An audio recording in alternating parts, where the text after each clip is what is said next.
it has all the classic amazing elements of it, but then it also brought in so much soul into a soulless place, really.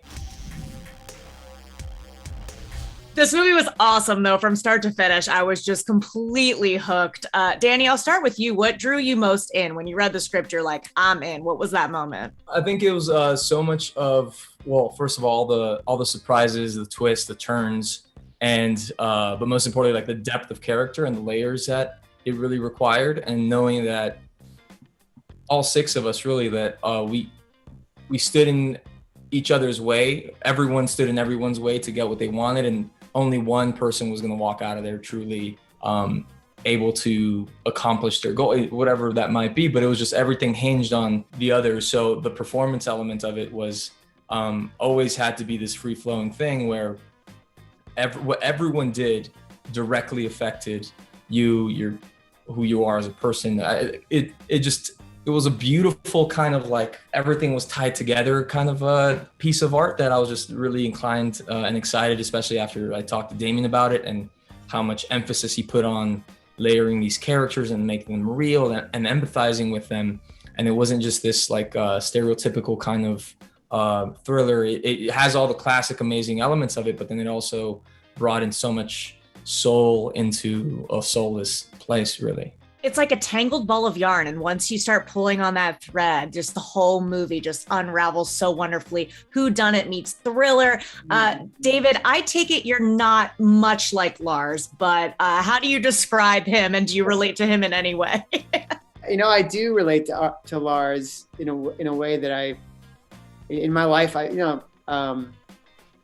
all feel misunderstood. We all feel sometimes like left out, or like we're like the weird one in the room. And I remember I had this long hair because of COVID, and I'd get dressed up as Lars, and I'd walk around near my place just to kind of see what that felt like, to go into like the corner store and order a soda, and then see how people reacted to you, and how sometimes what you are on the outside can affects how people see you. And for me, that was really brought me to the movie, is these characters have judgments. We all have judgments on these strangers. And then we get to see a new dimension through the movie as we get to know them better. And that is a part of the thriller element. It's a character study within a thriller, which was a unique thing that I haven't seen. It feels like an old school movie. And I liked that's what drew me to it. It's kind of, we get this like kind of snapshot of these characters. We spend several hours with them in this kind of contained timeline.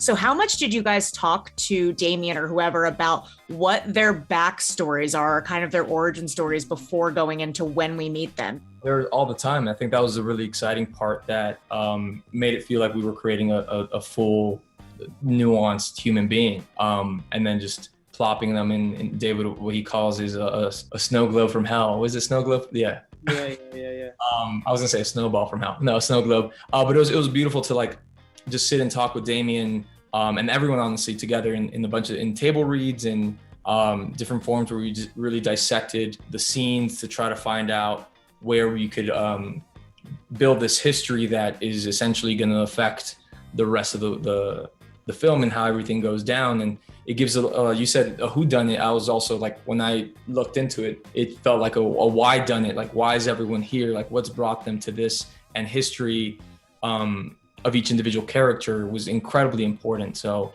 it was just one of the most creative conversations to really engage in, that then just like fueled you. And like in moments where you had to get that extra ounce of something, you'd know exactly where to draw it from. And just working with David on that also was phenomenal. And with Havana, Dale, and Dennis, it just, everyone brought so much. David, do you agree with that?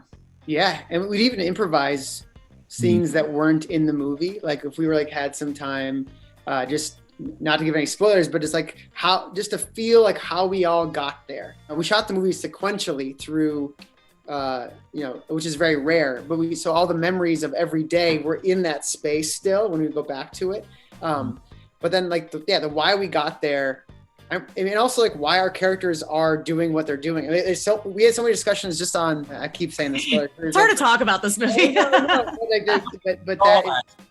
that you it's like a play in that way, you know, like a lot of times theater takes place in like just the times you're seeing, and you have to figure out like, all right, so why? I felt like we approached it that way. We'd go out and have dinner and just talk as a group, like how we all got to this place, and that really, I think, made us all do more nuanced and better work because we knew why we were sitting there. Danny, I don't think Ash could be more different from sweet Joaquin Torres, who was the last time we spoke. But I haven't talked to you. Sam Wilson had given you that new set of wings. Do you know when we'll be seeing you again? What do you hope we see next for Joaquin? I obviously can't say anything, but I'm just generally excited in the direction that all of Hollywood is going in the amount of representation on screen for Latino, Latinx characters. And with Joaquin, I'm really excited with who he is as a person and how he carries himself. And that's all I'm going to say. And because I can, I can't. I know. But you know what? You're good. You're good at the little tease that just keeps us hooked. I'll leave with this. I love thrillers. I love watching them with an audience. What's an audience reaction during a thriller where you're like sitting next to people and you're like, yep, they're in, they're hooked? What's like a reaction you want to see from the audience, especially with something like No Exit? I watched Gone Girl with a huge audience, and just the gasps. I mean, there's a couple, there's like 3 moments in this where I can't wait for one of those, and you're just, if you know what's happening, it's like fun to watch it with I want to watch it with my mom, for example. She's one of those people like that shouts at the screen, and that's I think people should watch it with friends. I think it's the most fun way to watch a thriller, and hopefully it'll still be snowing up here in New York when you can watch it on a snowy night with friends. It's perfect. How were those snow machines for you guys? Brutal. That's what Damien was like. I felt really bad about the snow machines. Yeah. I think they got better as like they changed them out kind of halfway through. There was like a different intensity of it, but also a different type of snow. That then there was like 2 different types that they knew so much about. But for me, I was just like, oh, am I ingesting any of this? But I think for the response that I think I just recently got really excited about. That I'm like, that's what I'm kind of hoping in the reveals of it all is, I don't know if you saw Maude Apatow on Euphoria recently when she just like covered her mouth, silent, like just processing.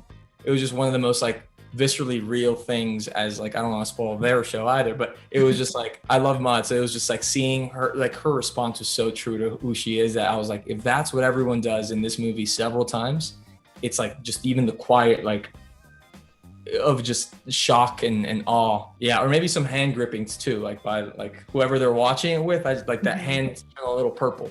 Or some like, I knew it. You know, so many people like to spoil it for me. Like my whole family is like just trying to predict and trying to get it out of me. Yeah. So there's gonna be a lot of I knew it's or some surprises.